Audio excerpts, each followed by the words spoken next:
Assalamualaikum warahmatullahi wabarakatuh. Alhamdulillah, kita bisa berjumpa kembali dalam keadaan sehat walafiat, tiada kurang suatu apa, dan tetap dalam lindungan ilahi Robi. Amin.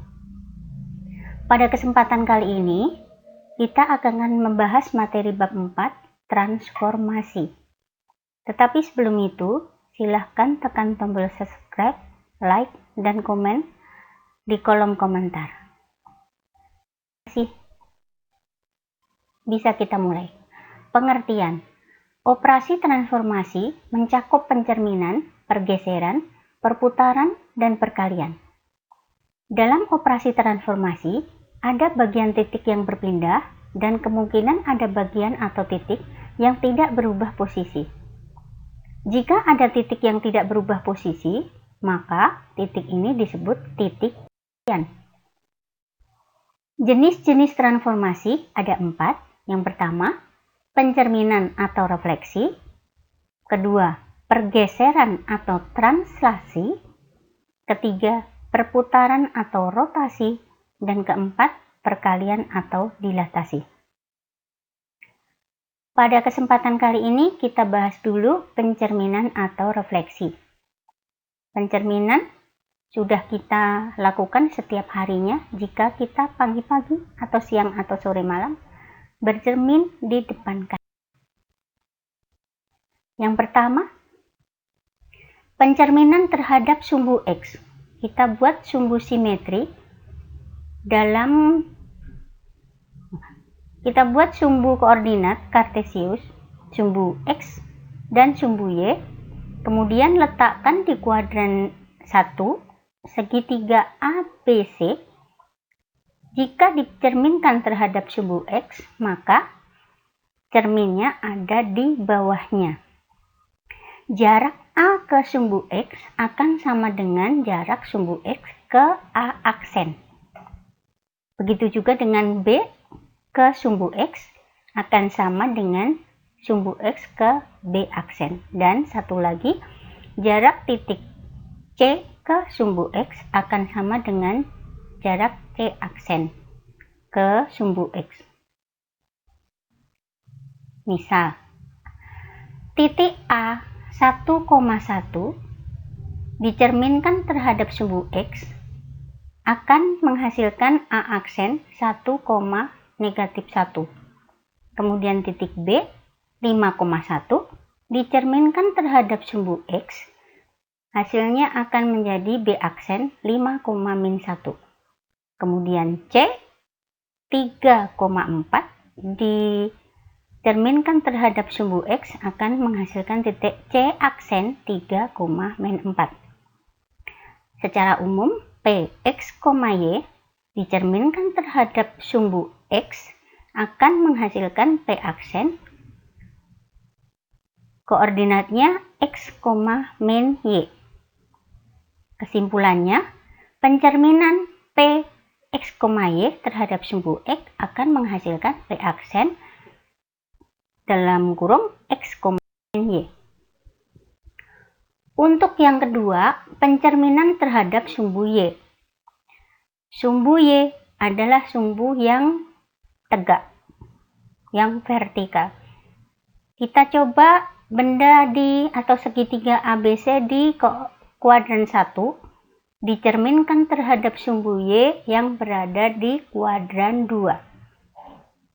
Jarak A terhadap sumbu Y akan sama dengan jarak A aksen dengan sumbu Y.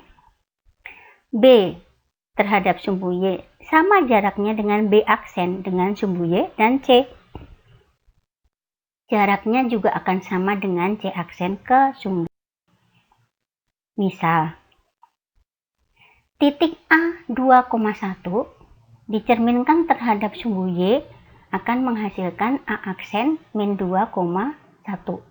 Kemudian B 5,2 terhadap sumbu Y menjadi B aksen -5,2.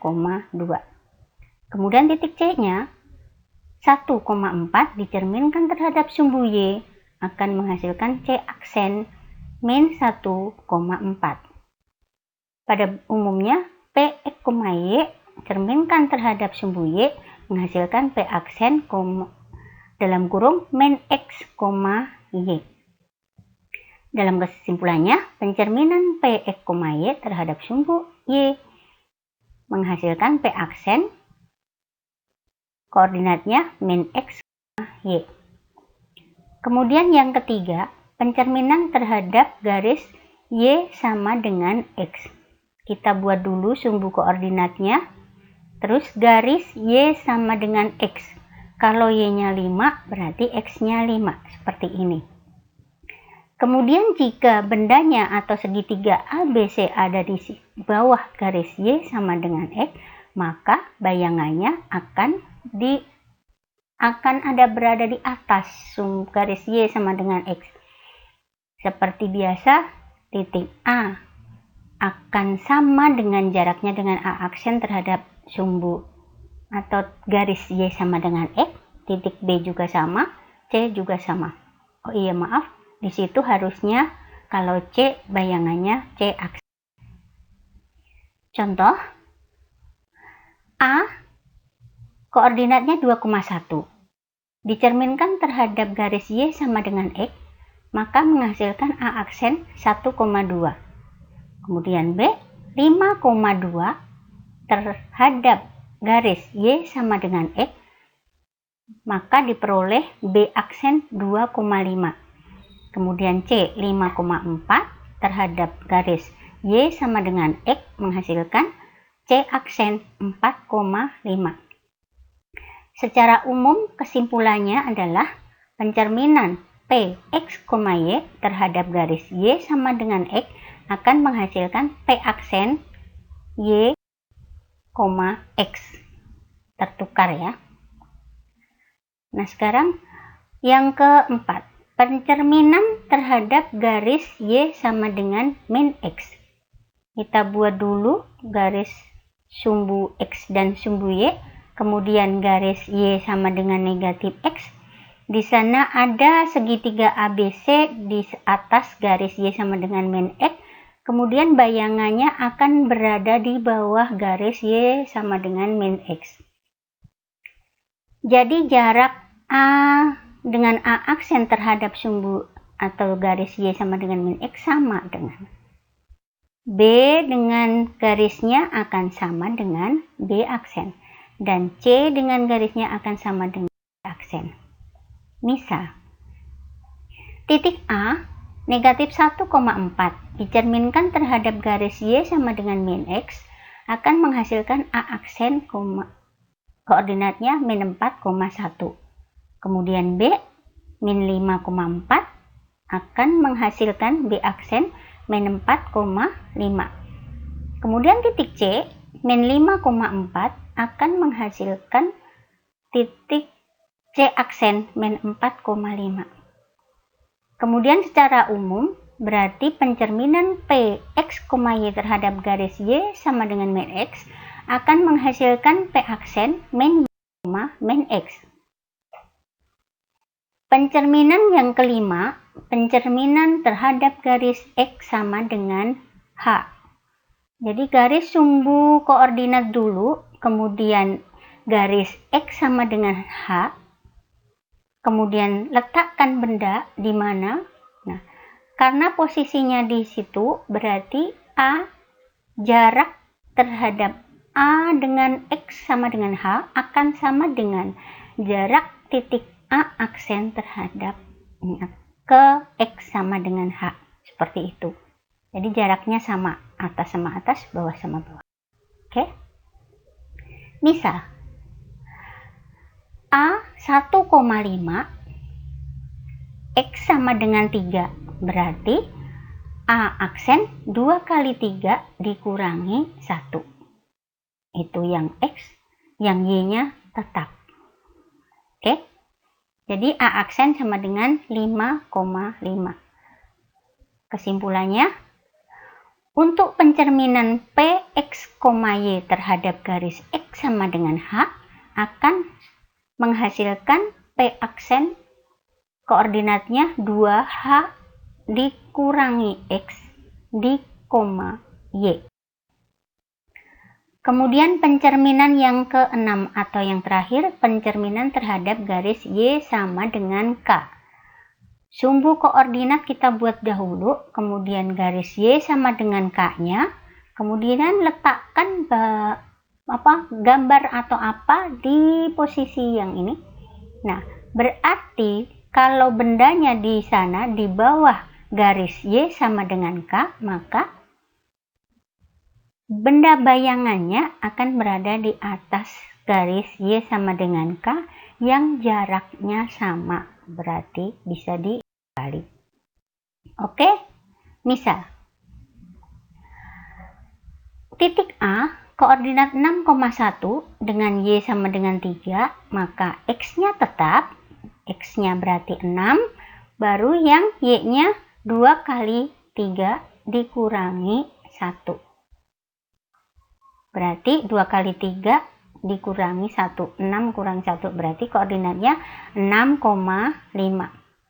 Jadi P dalam kurung X, Y akan menghasilkan P aksen X, 2K dikurangi Y. Atau kesimpulannya, pencerminan P, X, Y terhadap garis Y sama dengan K akan menghasilkan P aksen koordinatnya X, 2K kurangi Y.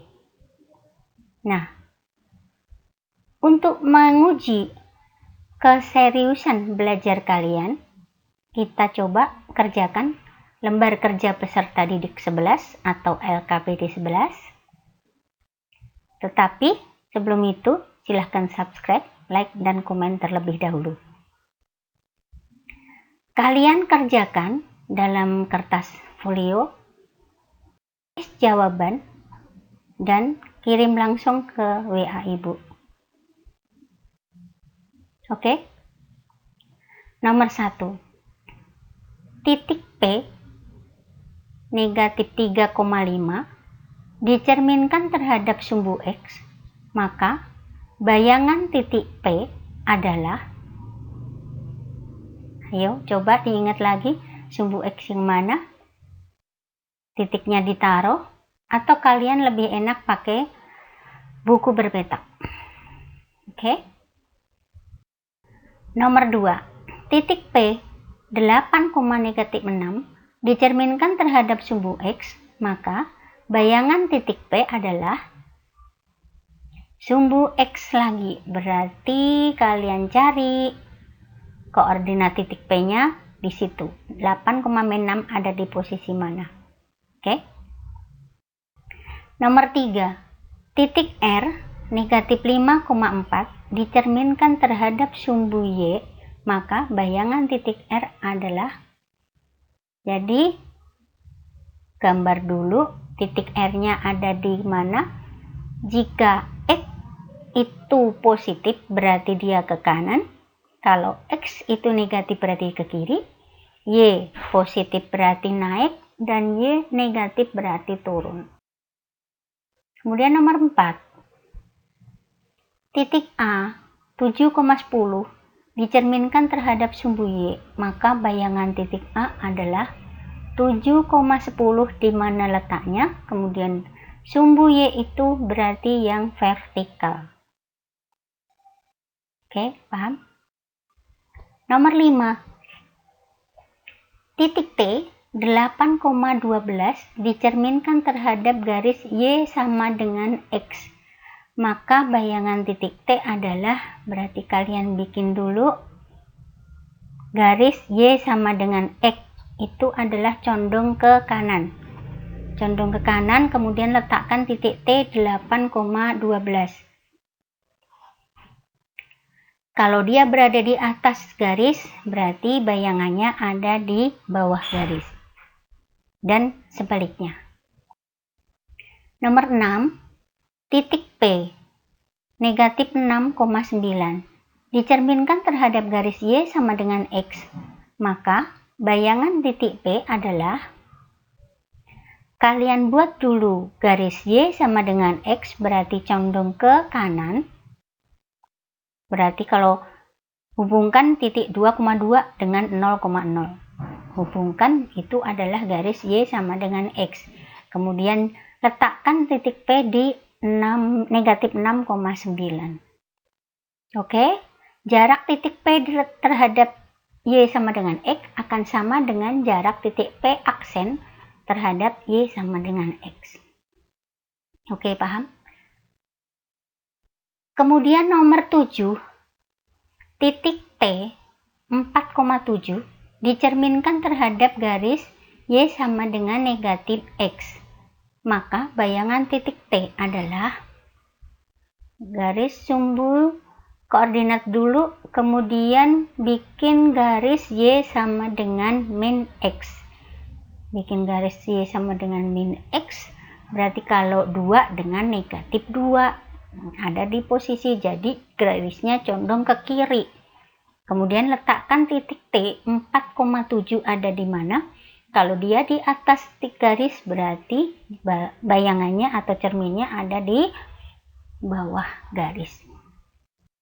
Nomor 8, titik N negatif 8,4 dicerminkan terhadap garis Y sama dengan negatif X, maka bayangan titik N adalah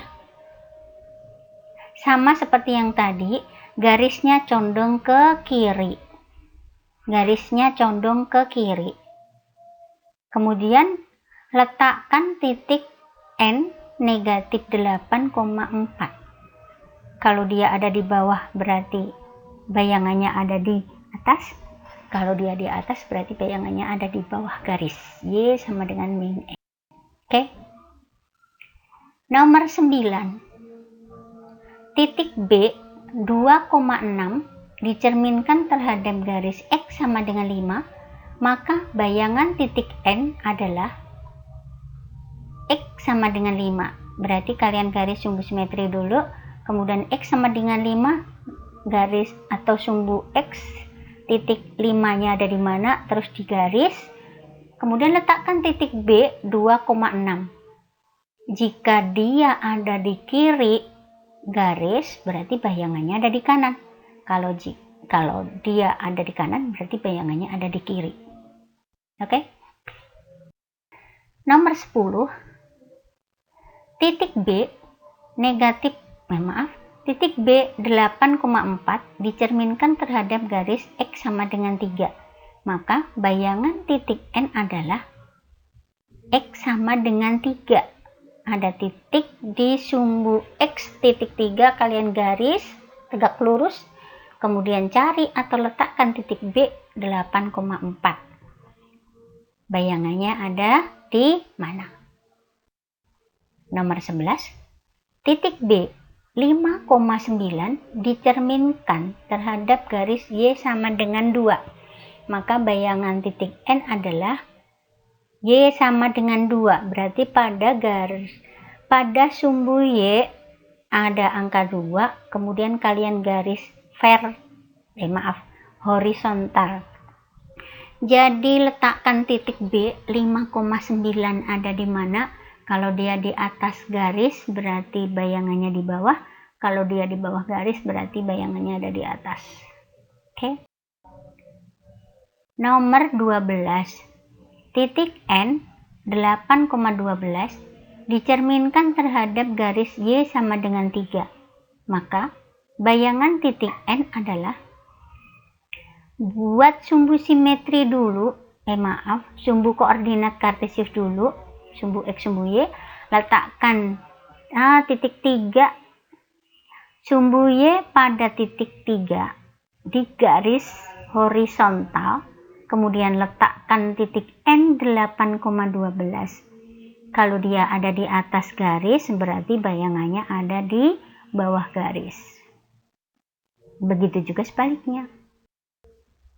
Nomor 13 agak panjang. Titik B 10,4 dicerminkan terhadap sumbu X. Kemudian dilanjutkan lagi terhadap garis X sama dengan 4. Maka bayangan akhir titik B adalah, berarti kita melakukan 2 kali transformasi atau 2 kali pencerminan. Pertama kali buat sumbu koordinat, kemudian letakkan titik B 10,4, kemudian titik B kalian cerminkan terhadap sumbu X, ada di mana bayangannya, dan lanjutkan garis sumbu X pada angka 4, kalian garis vertikal. Nah, bayangannya ada di mana? Agak rumit tapi mudah. Nomor 14. Titik B negatif 8,3 dicerminkan terhadap sumbu Y. Kemudian dilanjutkan lagi terhadap garis Y sama dengan negatif X. Maka bayangan akhir titik B adalah sama, ini 2 kali pencerminan. Yang pertama, kita letakkan titik B ada di mana atau min 8,3, kemudian cerminkan terhadap sumbu Y. Sumbu Y kalau dia tadi di kiri berarti bayangannya ada di kanan. Oke, kemudian dilanjutkan garis terhadap Y sama dengan negatif 1. Nah, cari sumbu Y negatif 1, kalian garis horizontal. Kemudian cerminkan yang tadi bayangan dari B. Nah, bayangan terakhir titik B ada di mana? Soal terakhir, titik B negatif 5, negatif 8 dicerminkan terhadap sumbu Y, kemudian dilanjutkan lagi terhadap garis Y sama dengan 2. Maka bayangan akhir titik B adalah, nah berarti kalian cari titik negatif 5, negatif 8, kemudian cerminkan terhadap sumbu Y. Sepertinya ini di kiri, jadi bayangannya ada di kanan. Nah, kemudian lanjutkan Y sama dengan 2. Dalam sumbu Y angka 2, nah di angka 2 kalian garis sebagai cermin. Jadi kalau tadi bayangannya di bawah atau bendanya di bawah, bayangannya di atas. Tapi kalau titik B ada di atas, berarti bayangannya ada di bawah. Oke? Coba kalian perhatikan yang benar-benar, yang lebih teliti lagi. Jika kalian masih susah menggunakan rumusnya, kalian bisa pakai buku berpetak. Akan lebih jelas dan lebih paham lagi kalian. Oke, paham? Silahkan kerjakan, Ibu tunggu sampai jam 3 untuk pengumpulan tugasnya. Terima kasih atas perhatian kalian semua. Selamat mengerjakan, semoga sukses, dan jangan lupa supportnya dengan tekan tombol subscribe, like, dan komen di kolom komentar. Terima kasih, dan wassalamualaikum warahmatullahi wabarakatuh.